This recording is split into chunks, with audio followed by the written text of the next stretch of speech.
نبی کریم صلی اللہ علیہ وسلم کو آسمانوں کے اوپر بلا کے جب آپ صلی اللہ علیہ وسلم 10 نبوی کے اندر معراج پہ تشریف لے گئے تو اللہ تعالیٰ نے واپسی کے اوپر 2 تحفے اپنے حبیب کو دیے.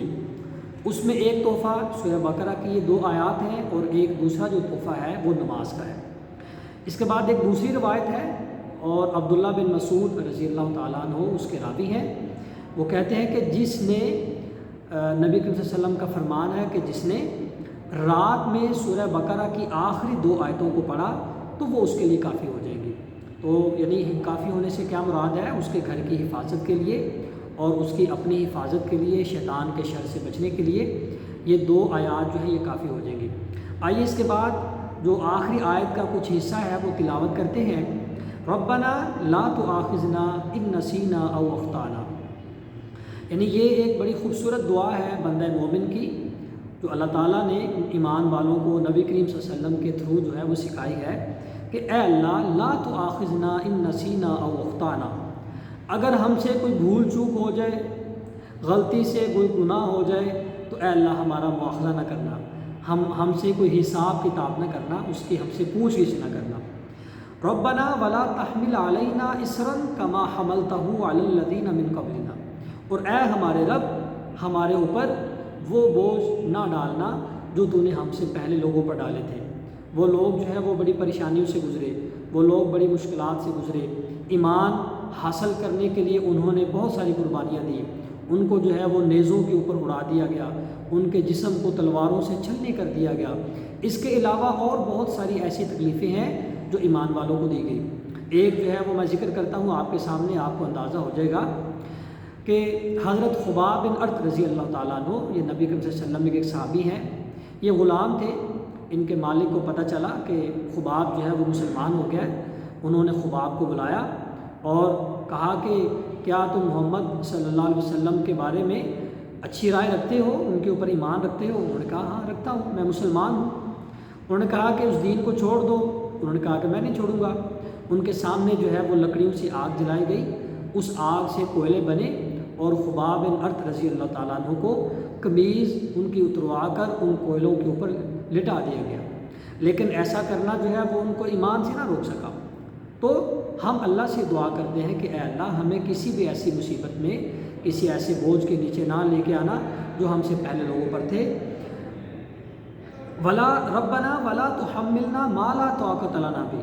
کہ اے اللہ ایسا بوجھ جو اٹھانے کی ہمارے اندر طاقت نہیں ہے. واعف عنا. اے اللہ ہم سے درگزر فرما. واغفر لنا. اے اللہ ہماری بخشش فرما. ورحمنا. ہمارے اوپر رحم فرما. انت مولانا. بے شک تو ہی ہمارا مولا ہے، ہمارا مالک ہے، ہمارا خالق ہے، ہمارا کارساز ہے، ہماری حفاظت فرمانے والا ہے، مشکلات کو دور فرمانے والا ہے. فانصرنا علی القوم الکافرین. اور ہمیں کافروں کے مقابلے میں فتح عطا فرما. اب دیکھیں یہ سورہ بقرہ ہے اور جا کے یہ آیات جو ہے وہ پہلے نازل ہوئی، لیکن جب یہ آیات نازل ہوئی حالات کیا تھے کہ نبی کریم صلی اللہ علیہ وسلم ایک اذیت ناک دور سے گزر رہے تھے کافروں کی طرف سے، اور آپ کے چچا بھی انتقال کر گئے، آپ کی زوجہ محترمہ جو ہے وہ بھی انتقال کر گئی. تو یہ ایک بڑا وہ یعنی عجیب قسم کا دور تھا غم کا. تو اللہ تعالیٰ نے اس کے اندر آپ صلی اللہ علیہ وسلم کو یہ آیات جو ہے وہ تحفہ میں دی. اس کے بعد جو ہے وہ سورہ طٰہٰ کے اندر حضرت موسیٰ علیہ السلام کی دعا کا ذکر ہے. اور عام طور پر یہ دعا ہم سنتے ہیں کہ جب حضرت موسیٰ علیہ السلام فرعون کے پاس یا اپنی قوم کے پاس جانے لگے تو انہوں نے اللہ سے دعا کی، کیونکہ ان کی زبان کے اندر لکنت تھی. وہ چھوٹے ہوتے ہوئے واقعہ ہوا تھا بہرحال. تو انہوں نے اللہ تعالیٰ سے دعا کی کہ رب اشرح لی صدری، کہ اے میرے پروردگار اس کام کے لیے یعنی دین اسلام کو پھیلانے کے لیے، اس کو آگے لے جانے کے لیے میرے سینے کو کھول دیں. ویسر لی امری.